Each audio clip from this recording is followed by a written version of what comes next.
good evening. Thank you for coming. I want to present John and Jennifer Vautier from Vautier Communication Company. They're going to present to us today effective communication skills.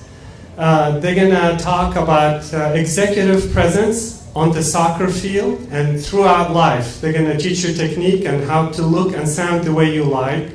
And we thought this is a great opportunity to have him here. I want to extend special thanks to John for taking the time from his short trip from San Diego. As you know, he lives in Chicago, and he's here for 3 days. And Jennifer is the local account executive, and she actually kind of made this happen with the logistics. So thank you so much for coming here. And I have to say that they have a lot of clients, including General Motors, Walgreens, Takeda. They work with executive and coaching them about how to speak and how to look in their negotiations. So thank you so much for coming, and they brought books for you to take home. And thank you again, and go ahead. Thanks.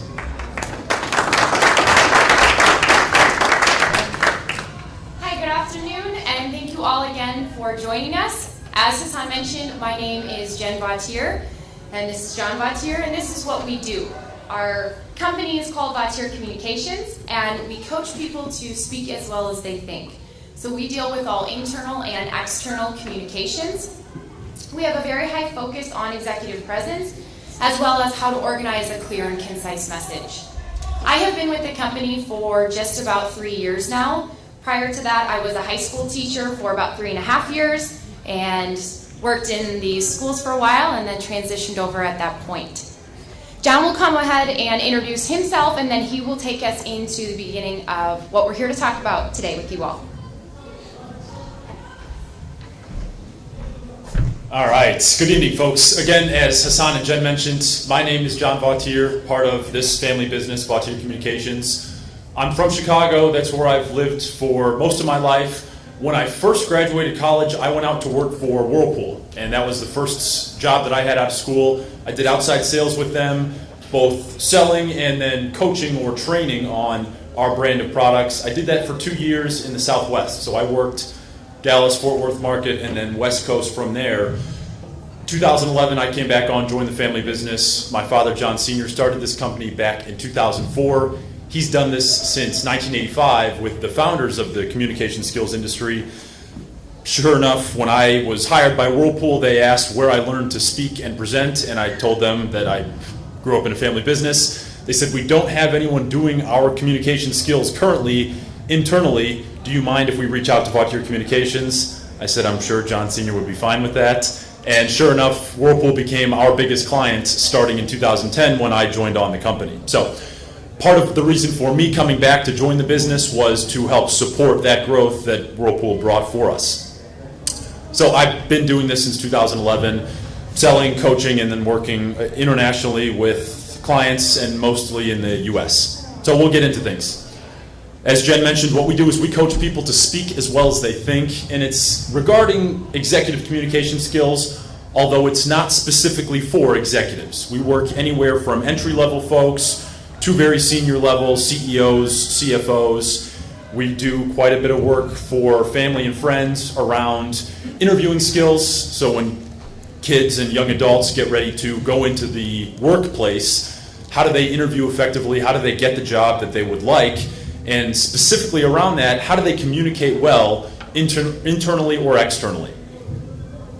The reason that this skill set is important to all of us in all walks of life: 2 key competencies define us in both our personal and our professional lives. Our functional competency is what we do day in and day out. It's what people do within their organizations as they get hired. It's what young adults do with themselves as they go out into the workplace and try to convey their message to potential new companies. Ability to communicate is just that. How do you speak well to others? Whether it's an internal message, an external message, a small group or a larger group like this, but how do you communicate effectively to other people? And it doesn't matter which bar down here is which competency. If those get out of balance in any way, you see this line here represents our ability to drive results, be successful, be promotable within our roles. At some point, if those competencies aren't equally as strong, there becomes a ceiling here, and we may get stuck. And we work with people and organizations who have gotten stuck in their organizations. They're brilliant at what they do in a functional role. They just don't show well. They can't speak well to others. They can't speak well internally, or they can't speak well externally. And at some point, if that happens, they need to get developed in that space. Almost always that space is the communication space.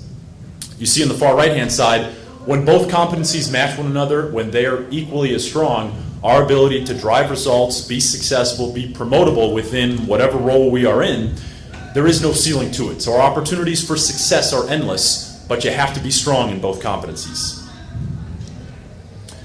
We spend a great deal of time in the executive presence space, and what executive presence is referred to, it's defined as how a speaker looks and how a speaker sounds when he or she messages. Not just in the presenting world, but when you speak internally, externally, large groups, small groups, when you communicate, how do you deliver those skills or deliver the message physically and vocally?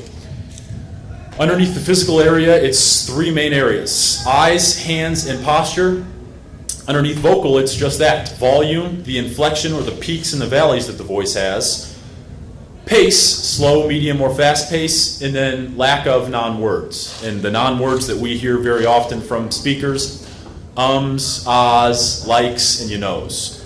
And for whatever reason, those are the filler words that people tend to use. We'll all have them from time to time, and when we use them sparingly, it's probably not a big deal. The problem arises when a speaker uses so many non-words, or they're saying the ums and the ahs so frequently, that you as an audience pull out a pen and a piece of paper and you begin to tally. There's another from John, there's another from John. At that point, they're not listening to my message, they're listening for my non-words, and that's when it begins to get in the way. You see 6 speakers up here. 2 things I'd like you to focus on from these 6 speakers. The first is what they're doing with their hands, and the second is how they are all standing. And we'll start with the hands first. As we see people speak, we call what they do with their hands in the box. And what the box is defined as, south of the chin, and because we're in a soccer community here, north of this penalty kick position, and inside the shoulders. And this is where we see speakers camp out when they talk. This is probably a subconscious place that they go. This just doesn't look as strong as this position does. And right now my hands are what we call neutral. They're just down at my sides. They'll come up and they'll do what they want when they want to.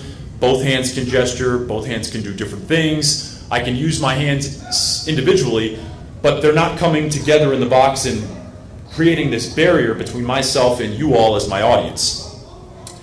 You see the first speaker, she's in the high box. So a gesture is going to be somewhere across the middle as she comes in the box like this until she breaks what we call this Velcro. And it's as if Velcro is attached to my lower upper arm and my upper lower arm, and it clips in and it clips in, and that's what creates this box until they break that Velcro and get air underneath the arms. Hand in the pocket here. In a social setting, you're out at dinner, you're out at a bar with friends and family, this position is probably okay, but when I get up in front of a group, this just looks too casual, looks too played down, and what we'll see speakers doing is moving the hand in the pocket because there's energy that wants to come out of the body and it's being blocked by my hands. We look best when we're in this position and the hands can have a life of their own. Next woman over, she's all crossed up in the middle. As we think about approachability, engagement, confidence, credibility, does this look very good? No, it's a little closed off. This just looks, again, creating a barrier between myself and you all. Although this position feels more vulnerable, it looks stronger because I come across approachable and open. Next gentleman over, high prayer position. So again, we're back in the box like this. Gesture is something out and then comes back together, creating this barrier between myself and my audience. We see the high-low cup on the woman on the far right-hand side. Her hands aren't open, they're not fisted, but they're in this cup, and then up and down, back and forth. Gentleman on the far right, you see the hand in the pocket. We've talked about the pocket. We look best with our hands outside of the pocket. In regards to how they're standing, everyone is off balance, and the reason you can tell they're off balance in some way is the break in all of the pant legs across that bottom row. So you can see that everyone is either over on their right hip, over on their left hip, or front and back. What do we coach our people to look like, or the clients that we work with, what do we coach them to look like? From a focus standpoint with the eyes, as you look out to the audience and as your audience looks back at you, when you speak, you'd like to speak to people. We see speakers get up and they'll turn and look to the screen, or they'll look up to the ceiling or look down to the floor. We look best when we make eye contact with an audience. And typically as we speak and deliver, we're looking at those people who are making decisions or those people who have some influence in something. We look best when we can have that eye contact. What we coach people to do is give a thought to a set of eyes, take a pause in silence, find a new set of eyes, and talk a new thought to a new person. By doing this, we just take a one-to-group setting and deliver it in a one-to-one format. As we think about our day-to-day life, we're all very comfortable in one-on-one conversations. When I speak to you, you speak to me. That's usually pretty easy, and there's not a lot of stress or people aren't very scared around those situations. When we get up in front of an audience, that's when there's that pressure and people begin to think, geez, this is a big group, I'm a little nervous right now, I've got a lot of people in my audience. If I can take that one-to-one skill set, deliver a thought to a person, pause, find a new person, I'll be better off and I'll manage that situation more effectively. So executive presence, how you should look when you speak. You want to balance your stance 50-50. Right now I'm balanced, 50% of my weight is on my right leg, 50% of my weight is on my left leg, and I'm standing up straight. It's a pretty simple position to be in. I want to gesture up above the waist with hands outside the box. When I speak in front of an audience, I have all of this area to work with. I look best when I can use that space, but when I've got my hands in here, or my hands down here, or my hands up here, the front of the room shrinks, and I diminish myself as a speaker. And then when I'm not using my hands, as you've seen me do, they just relax down to my sides. They don't constantly need to be doing something, but we look best when there's some type of activity going on with the body, and we can portray that well with an audience. Vocally, we call it our speaker's volume. It's a 7 or an 8 volume on a scale of 1 to 10. If 1 would be a whisper and 10 would be a shout and too loud, we would recommend a 7 or 8 volume. It's north of what we would use in a one-on-one conversation, but the reason we recommend that 7 or 8 volume, when we speak loud, we sound more confident, we sound more engaging, we sound more sure of ourselves. All those positives come through. When we hear speakers speak soft, they sound timid, they don't sound as sure as they'd like to, and as an audience, you begin to question perhaps their credibility, their likability, their believability, some of those words. Inflect your keywords and your key phrases. I mentioned inflection briefly. It's the peaks and the valleys the voice has, but it adds some ups and downs to how I'm saying what I'm saying. When speakers don't have inflection, typically they have what's called a monotone, or they're very flat and affectless. That can put an audience to sleep. When a speaker doesn't have good inflection, it just sounds like one level the entire way, and from a vocal standpoint, it sounds fairly dry. And ideally, your pace should have a momentum to it. We don't want speakers speaking too fast. We don't want them speaking too slow. When you can have that 7 or 8 volume, you can inflect your keywords and key phrases. You should have an energy or a momentum to the way that you speak. That always works best, rather than having someone who's far too slow speaking or far too fast speaking. So where does this come from? Where do we get this information? We look at 2 different events in history and 2 different time stamps in history, if you will. The research behind this began by a gentleman called Albert Morabian. Out of UCLA, he was asked to study how messages get interpreted back in the early 60s. 1962, 1963, Albert Morabian came out with what's referred to as the famous Morabian pie chart. And this is based on how messages get interpreted from an audience. And this is what Albert Morabian found out. 55% of what an audience takes in from a speaker comes from what that speaker is doing physically. The facial expression he or she has, the body language he or she is using. 38% from what an audience takes in from a speaker comes from how the speaker says what he or she is saying. The volume, the inflection, the pace, it's that vocal side that I just discussed. And only 7% of what an audience is taking in comes from the content or the words themselves. Now in today's world, we'd say that's all sizzle and very little steak, steak being the content. Jen and I are in the business of 33, 33, 33. You have to have a well-organized message. The content needs to be strong. The skills that you deliver need to be strong as well, and they need to match physically with vocally. I can be physically strong, but if my vocal energy isn't there, there's a disconnect, and the same is true vice versa. If my vocal energy is very good, but physically I'm a nightmare, and I've got my hands in the box, or I've got my hands in my pockets, then again, there's that disconnect and something doesn't work well. So each part of that pie should be equal sized. Now, this pie chart was created in 1962, 1963 out of an event in time, and that event was the evening that Kennedy debated Nixon. If anyone recalls that time era, when Kennedy debated Nixon, half of the country was able to see the Kennedy and Nixon debates on TV. The other half of the country didn't have access to TV yet, and they only heard those debates on the radio. That's the reason TV was 55%, the vocal or the radio side was 38%. Very few people remember what those two gentlemen said that night. There isn't a great deal of story behind, well, remember when Kennedy said this and Nixon came back with that? It was more around what people saw or what people heard if they had access to one or the other. Fast forward 40 years. Malcolm Gladwell writes this interesting book, and it's titled Blink.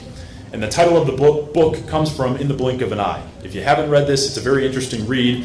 There's a number of studies in this book done, but the background and the idea behind it is this thing he calls thin slicing. And he says in thin slicing, our brain uses two strategies to process information.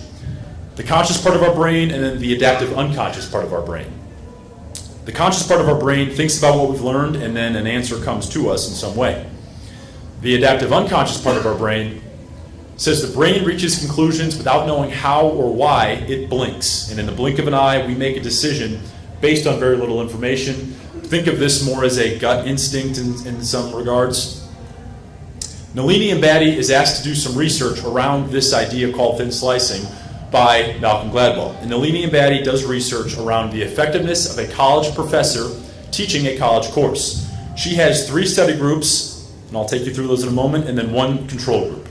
Her first study group watches a silent 10-second video clip of a professor teaching a college course, and they rate the effectiveness of that professor. Her second study group does the same thing. They watch that same silent video clip, this time only the first 5 seconds of that clip, and they rate the effectiveness of that professor. Her third study group comes in, watches the exact same silent video clip, now only the first 2 seconds of that clip, and again they rate the effectiveness of that professor. Her control group were the students that sat in the class the entire semester. They listened, they tested, they studied, they graded, they provided feedback at the end of the course on the effectiveness of that professor. Her conclusion was this. She said a person watching a silent 2-second video clip of a teacher that he or she has never met will reach the same conclusions about how good that teacher is that are very similar to those of a student who has sat in the teacher's class for an entire semester. That's the power of our adaptive unconscious. Nalini comes back, she says, what does this all mean? Whenever we meet someone for the first time, whenever we interview someone for a job, whenever we react to a new idea, or whenever we're faced with making a decision quickly and under stress, we use that second part of our brain, that adaptive unconscious part of our brain. Gladwell comes in and ties it together. He says, what does this all mean? The truth is that our unconscious is really good at this, to the point where thin slicing often delivers a better answer than more deliberate and exhaustive ways of thinking. As we think about the communication world, when you get up in front of an audience, you would like that blink to go in your favor each and every time you get up in front of that group. Whether fair or unfair, that audience is going to be making decisions or coming to conclusions or assumptions based on what they see from you as a speaker and what they hear from you as a speaker. Now, of course, can you climb your way out of a hole you dug if the executive presence skills aren't there? Yes, you can, but you'd rather not dig that hole in the first place. As you think about speaking, if you come out of the gates with a strong physical presence and you match that strong physical presence with a strong vocal presence, you're always going to be in a better position than those that don't have those skills. And if I were to stand up here tonight and I were speaking and I'm down at the floor, dropping a lot of non-words, I have poor eye contact and low volume, most of you would think, that really wasn't too good. John wasn't too strong in front of the room. You'd like these skills to come in your favor as opposed to working against you, and that's the effect that the blink is going to have. At a unconscious level, an audience makes decisions on what they see from somebody and what they hear from somebody, and then they go to the message and how he or she is coming across in other ways. What does our audience remember when we speak? They remember the way we made them feel, and that's what we call their emotional expression. It starts with the eye contact. I need to look at you, you need to look back at me, so there is at least some connection. From there, it goes to my voice, because my vocal energy ultimately drives my facial affect, which ultimately drives my body language. Body works beautifully when you are in the right vocal space. But if a speaker isn't in the right vocal space, the body feels like it doesn't need to do too much, and things become very still in front of the room and not a lot happens physically. There's a flat facial affect, and my body doesn't do much physically as I think about gesturing, movements, some of those different things. And they remember the ideas from our words. As an audience, you don't always have a word processor with you. You've got a camera and then two lenses. Put us in the picture, show us the settings, but when we can see things and we can hear things, it's more memorable to us and it lasts with us longer. So the key energy skills that we oftentimes ask people to focus on. Focus as we think about balance your stance, 50-50. You want to be standing up straight. If you'd like to move, by all means, go ahead and make a movement of some sort, but when you're done moving, you look best when you're balanced 50-50. Gesture up above the waist with your hands outside the box, and when you're not doing anything with those hands, you just let them rest at your sides like this. This position looks more comfortable, more natural than this position does, or this position does, or this position does. Use that speaking voice, that 7 or an 8 volume. You want to inflect your keywords and your key phrases, and that idea behind focus. Give a thought to a person, pause in silence, find someone new in the audience. That'll do two things. It'll help manage your pace and helps minimize or eliminate those uses of non-words, the ums, the ahs, the likes, the you knows. When you can do this well, as speakers, you come across as committed to what you're saying. The audience remains engaged because I look at you, you look back at me, and there's this level of engagement, and people will feel and see my message, whatever it is I'm there to speak about. Remember, in regards to executive presence, you don't get a second chance to make a strong first impression. So we think back to that blink again. You would like that blink to go in your favor each and every time you get up in front of an audience. How do you do that well? You have those executive presence skills come to life as soon as you take the front of the room, the front of the stage, wherever you might find yourself communicating. Doesn't matter how big the group is, doesn't matter if it's an internal or an external message, talking to family or strangers. Those executive presence skills work well for you, and the sky is the limit in regards to communication, effectively communicating. We're going to watch an example of someone doing this very well. If you're familiar at all with TED Talks is an outlet to watch people speak about anything and everything. We found this story by Mark Bezos, and he gives this talk. Mark Bezos is the less famous of the Bezos. His brother Jeff Bezos is the founder of Amazon. Mark, his younger brother, works in New York City, and he works for a nonprofit, and then he's a volunteer firefighter. Now, Mark's going to deliver this story for us. It's just 4.5, 5 minutes long. It's a precious story. It's got a great message in it, and Mark has phenomenal executive presence skills. The way he speaks, the way he moves his body, the way his gestures happen, and his vocal energy are all very strong. We did not coach Mark. I want to get that out of the way first. We would love to take credit for coaching Mark, but we didn't. Whoever did has these executive presence skills in mind, because what Mark does is a carbon copy of what we recommend you do in that communication space regarding executive presence. So I'll have Jen play this.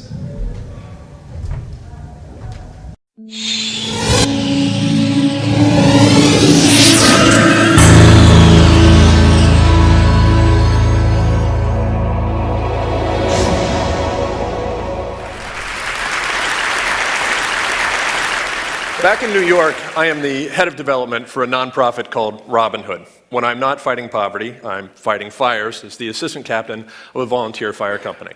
Now, in our town, where the volunteers supplement a highly skilled career staff, you have to get to the fire scene pretty early to get in on any action.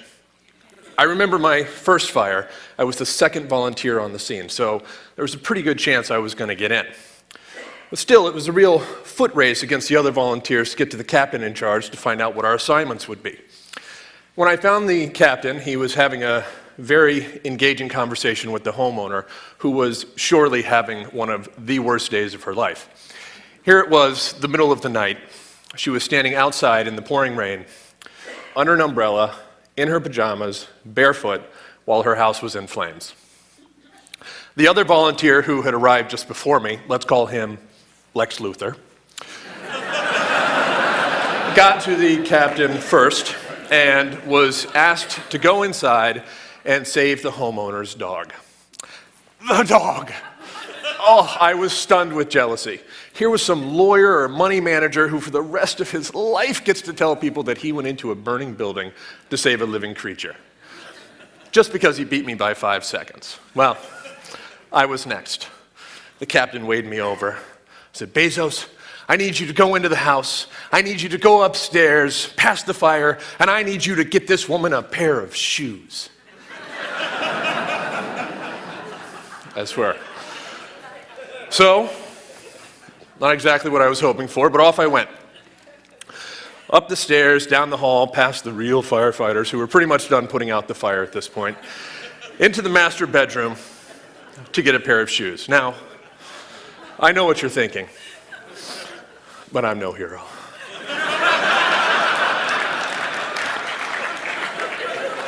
I carried my payload back downstairs where I met my nemesis and the precious dog by the front door.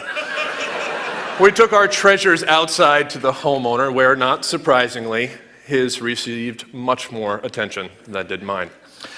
A few weeks later, the department received a letter from the homeowner thanking us for the valiant effort displayed in saving her home.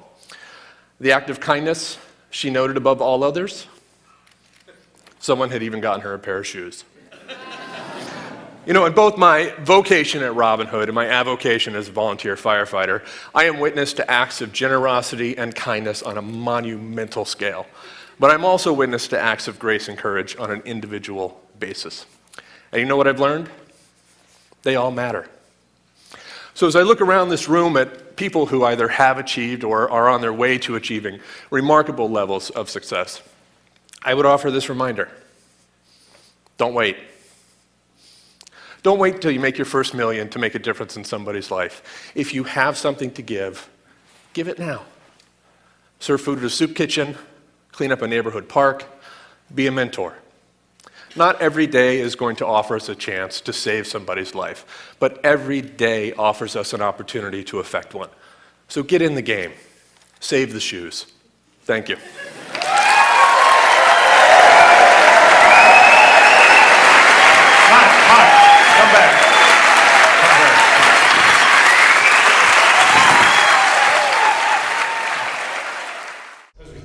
As we think about Mark's story, again, it's a precious message. He's got phenomenal executive presence skills. The way he speaks, the humor he uses in the way he talks, his vocal energy, his physical energy, all those things match up, and that's what works very well for Mark in regards to this communication piece. We believe him, he sounds confident, he looks credible, he sounds credible, all these positive words are happening, and it's because of the presence that he has in front of that audience. You could, if the video played longer, it's a huge audience. He's in a big auditorium. I'm sure there was a lot of pressure on Mark to do well for this, and I'm sure he was nervous as could be, but you couldn't tell it because of the way he uses executive presence. With executive presence done, I'm going to turn it over to Jen, and she's going to talk a little about the message itself, the other 33% of how you can communicate effectively.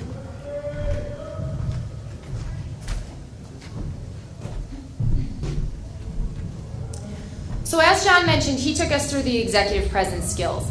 Let's look at ways that we can help strengthen the message that we do have and deliver. And we call this forms of influence. You have the forms of influence sheet in front of you. That is for you all to take home with you. It's just basically if you were to walk out of here afterwards today and you don't specifically remember some of those things, you can refer back to it.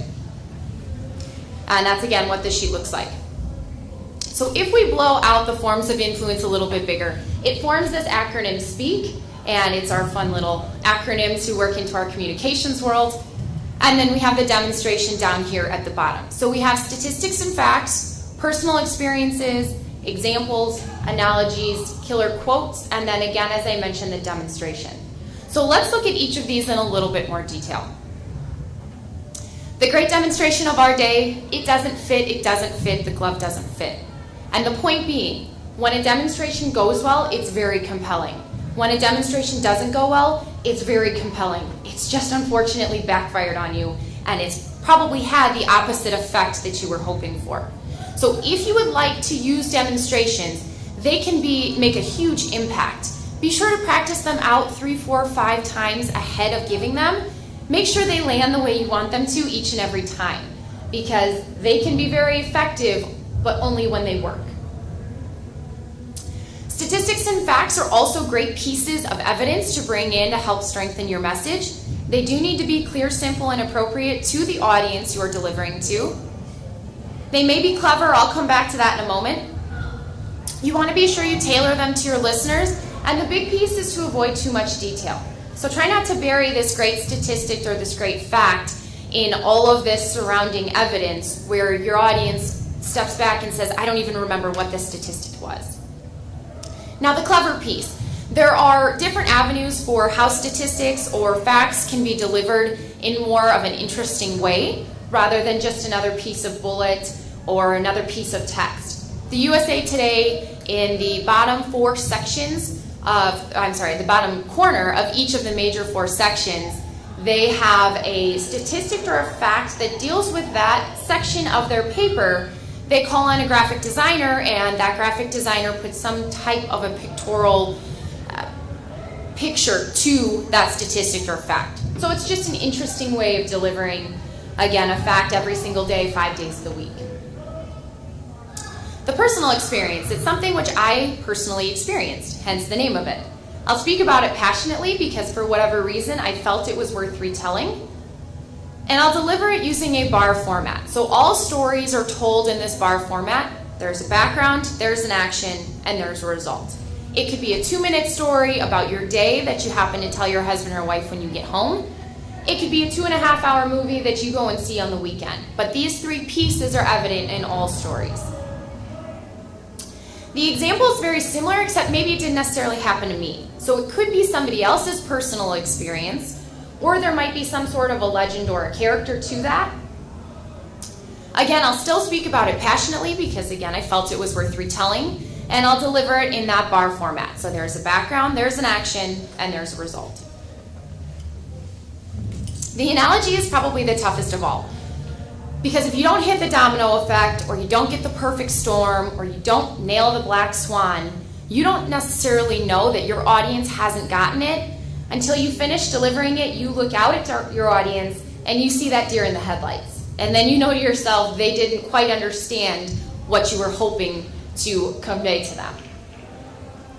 You also want to make sure that they're clear and logical to your listeners. So in the US, we're huge sports analogy people, and that works for us. Even though I've never played a day of professional football in my life, I understand some of the analogies that go along with football.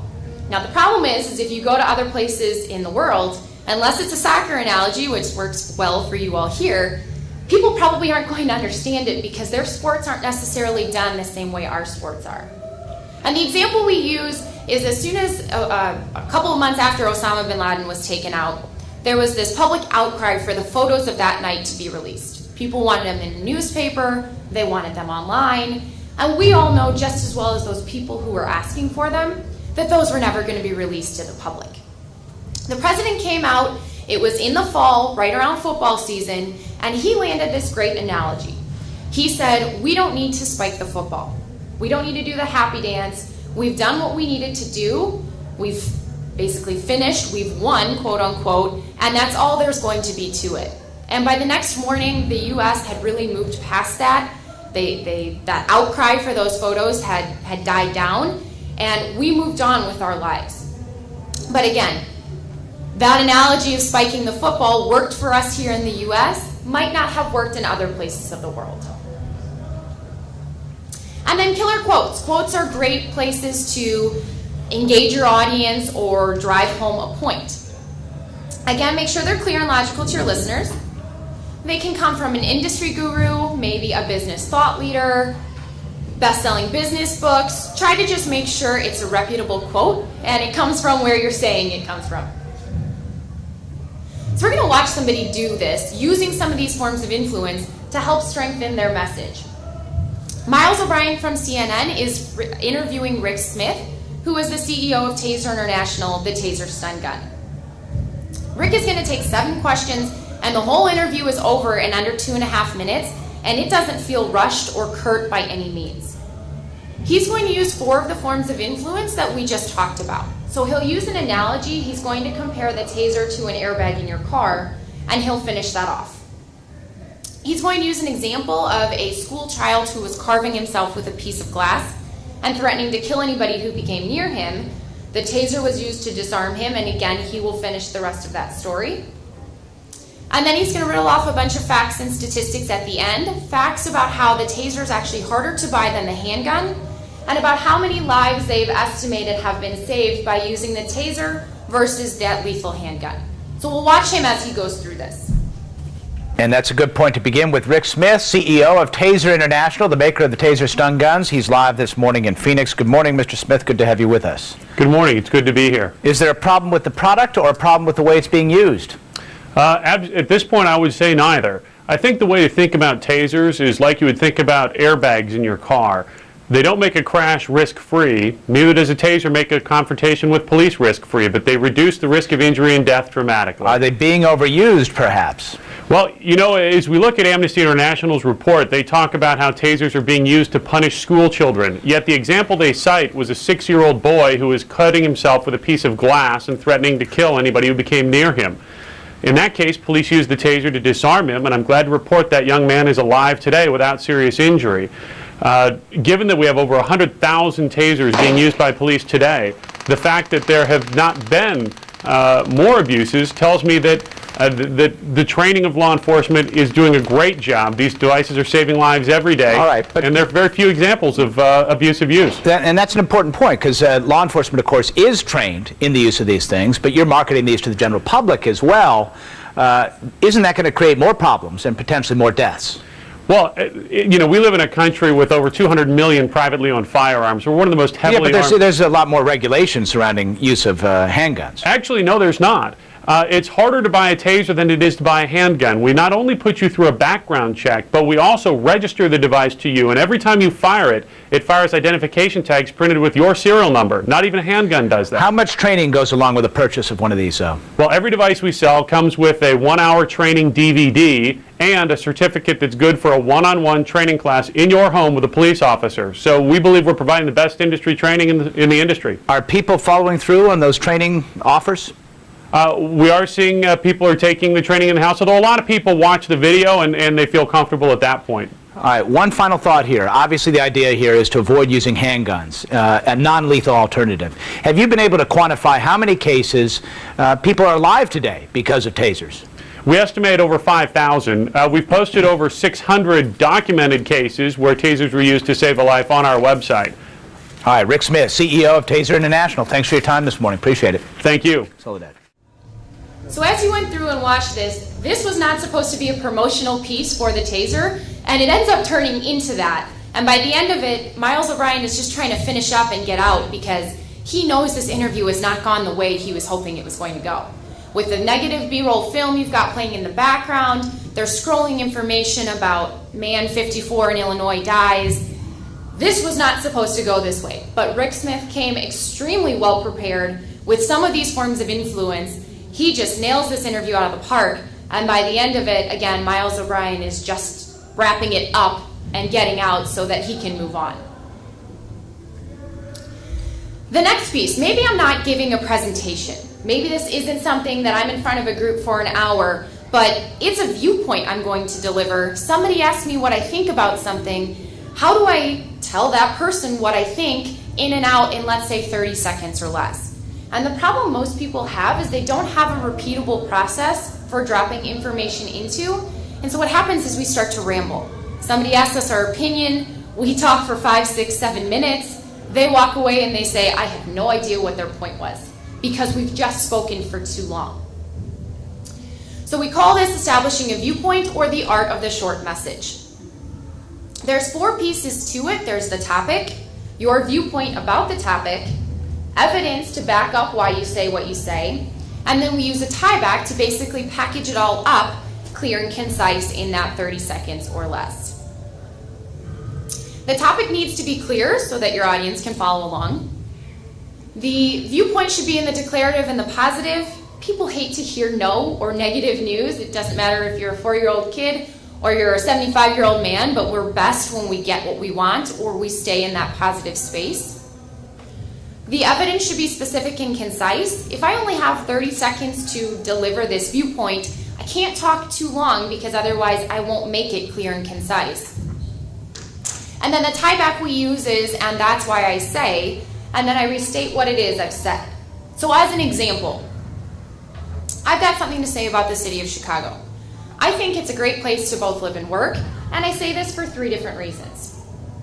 We have great parks all throughout our city. Our transportation is phenomenal between our bus system, our L system, and the availability of taxis. And we have a booming economy. And that's why I say Chicago is a great place to both live and work. So the topic, just simply the city of Chicago. There was no detail yet at that point. My viewpoint, I think it's a great place to live and work. I come down to my evidence, and I gave you 3 different reasons for why I am saying that it's a great place to live and work. I chose to expand on one in the transportation section. And then I use that tie back and I say, and that's why I say, and I restate the topic and what it is I think about it. As I mentioned, people just don't have a repeatable process for dropping this information into. And so what happens is they just talk too long and they ramble on. So this is a way how to package a shorter message or some topic you want to land an opinion about. We give viewpoints in our personal and our professional lives 1,000 times a day. People ask us what we think, and we have to tell them what we think and why we think that. And this is the perfect setup for dropping that information into. So with that, that's a little bit of a snippet of what John and I do on a day-to-day basis. And we would love at this point to take any questions that you all might have about anything we've covered or anything else that maybe came up, and we can help answer. Yes? Just a couple of questions. Absolutely. I think John talks about like the gesture and the hands and so forth. That is like on standing position. On sitting position is different. Correct. Because when you are sitting in front of an audience and giving a talk, and you're sitting, you can't help your hands resting on the table. Correct. So how do you handle that? That's the first question. The second question, we watched Mark's video and it's well done. Yeah. And I think there are certain things that are coachable, but there are certain things that are not non-coachable. Since we all know about soccer, like for example, the sense of humor that Mark has. Not a lot of people have sense of humor. Right. So how would you overcome that or make some sort of a balance? Yeah, great questions. John, do you want to take the executive presence one? Yeah. And So I'll have you come on up. Or it's about this. Yeah, so from the seated position when you are using the executive presence skills, as you think about yourself on the tabletop there, what happens is my hands go to the side of notes. And if I didn't have notes, my hands would go to the side of where notes would be in front of me. So as you think about, there's a piece of paper in front of you, I'd like everyone to just try this so you have a good idea of what this is. Place your hands on the side of your notes. And I say hands and not forearms. So make sure the hands are back on the table like that exactly. As you would gesture and talk, your hands would come up off the table and you would use the left hand to the left side of the room. You might use the right hand to the right side of the room. And the neutral position from seated is where your hands are right now. But the big difference, seated versus standing, when I stand, I can gesture outside the box because I've got this space in front of me. When I sit, I don't want to be in the person next to me's personal space. So my gestures are going to happen a little bit smaller, and they'll probably happen inside the box, south of my chin, and then north of that tabletop position inside the shoulders. Does that help? Yeah. And then in regards to the second question, this is one of the things we cover in our programs. If you're not typically a funny person, don't try to be. Because if it falls flat, it's very hard to pick up your ego and keep going. And as you mentioned, some people are phenomenal storytellers. They can land a joke in any audience, any situation. And those people are far and few between. Other people just don't have the ability to do that. So a lot of it is practice and practicing out loud as many times as you can before giving a presentation or working with a new group or delivering a new thought. As you mentioned, there are certain things that people just have that natural ability with. People can absolutely get there. It's just how much work and time do they put into the practice of these executive presence things. But things like humor or that lightheartedness that some people carry, that takes quite a bit longer to coach if somebody can get to that point. Yes? When possible, is it better to talk behind a podium than like you were without it? We get that question very, very often. And people love to use the podium as a safety net. So you'll typically see when people stand behind a podium, their hands are on either side of it, and at some point you probably see the white knuckles because they've lost circulation, they're holding on so tight. So what happens behind a podium is there's just less of me that's basically visible, and I have less of an ability to make an impact because now you've only got probably from the mid-chest up, And that's all the space I have to work with. So my hands have to be almost even more involved. My vocal energy has to be spot on in order to keep my audience engaged, because I won't move. So that's all they'll see from me on a physical basis is those hand gestures. If it doesn't move, there's nothing wrong with speaking behind a podium, but you just have to dial up those other two places to make sure you don't fall too flat. Yeah? Yes? It makes a huge difference to see a kid who can speak Yes. clear and loud and look at your eyes. What are some things we should stress with the kids to make all of this easier for them in the future, and it really helps when they can speak well? Yes, absolutely. We talked a little bit with actually Hassan earlier about this, and one of the things, have them speak as many times as they can. Talk to adults, introduce themselves to new people. What are you up to? What have you been doing? How's school? Those conversations, because our world has moved to such a large technology-based world, have fizzled out. Kids no longer have to call Johnny's house and ask for him from the phone with Mrs. Miller. There's no, hi Mrs. Miller, this is Jen Vautier, I'm looking for Nicole. Can I please speak with her? They just text each other now, or they call their cell phones, meet me at the mall at 4:30, and that's how kids work. So they've missed some of those interactions that we used to have as kids, where we were forced to interact with other people and talk with other parents and have those opportunities. So if they can speak as much as possible to other people, get a little bit outside their comfort zone, and then one of the other things is really try to enforce stopping and looking at the person as they speak. So we can do a million things while we're texting on our cell phone, or we're still surfing the web and doing that. But if we can try and get them to, as they're talking to us, stop whatever else they're doing and just have that more of an intimate conversation, it starts to just become more and more comfortable, and it becomes clear and just at a different level than somebody who's always doing something else. Thank you. You're welcome. Any other questions? How long do you think you can see results from someone that is average to satisfactory? I mean, does it take a year, 6 months, once a week sessions? What's the kind of average time where you can make an impact? I mean, obviously it's individualized, but... Yeah, so that's a great question. It's going to change person to person, but as we think about sports, we think about soccer, we liken our coaching a lot to sports coaching. You take a golf lesson, you take a tennis lesson, you take a soccer lesson.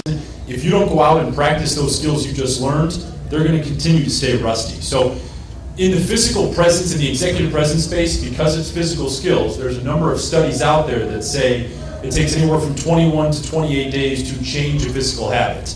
These aren't skills that are going to change overnight, but if you continue to implement them, continue to practice them, you'll see differences over the course of a month if you practice in these spaces. And to piggyback on the question that you had, Miss, the more opportunities you can to practice the skills when it doesn't really matter, the better it's going to be when it does matter. You think about when I was a kid, when Jen was a kid, we had to go to our friends' houses and knock on the door and ask parents if our friends were home. But those little opportunities to speak with adults or to speak with other people completely changed the way that we interacted with others. In today's world, it's an email, it's a text message, it's a chat box. Those types of small interactions aren't happening as often, and that's why the skills we're seeing are not nearly as strong as they could be if those interactions took place. So it will take some time. It's not going to happen overnight, but it shouldn't take a year to get far better in this skill set. It's a very simple set of skills. When you can make that skill set your own and you can do it consistently, you'll see changes happen very quickly at a rapid rate. Other questions? Yeah. So what do you think about more participatory conversations where you ask questions to the public versus just a one-way? Yeah, if you can keep it interactive, it's always going to be better for you, because the ability to listen is just as important as the ability to speak. I think if you can speak well, that's a great skill set, but if you can't listen well, it's again going to become some type of a challenge or speed bump in your career or in your development. I think you have to be able to listen well, and I think you only get that from that interaction. So the more people can interact with others, with audiences, you'll get feedback from an audience, you'll be able to provide an answer, and I think that helps. I know both Jen and I, in our educational careers, high school, college, we always went towards classes that allowed us to speak or present instead of take a test. Because when you get out into the real world, there's not too many tests that you take. You stop taking tests after you finish school. If you can speak well, and you can present, you can communicate, if you can take those types of classes, it's going to prepare you better for life outside of that educational space in what we do day in and day out.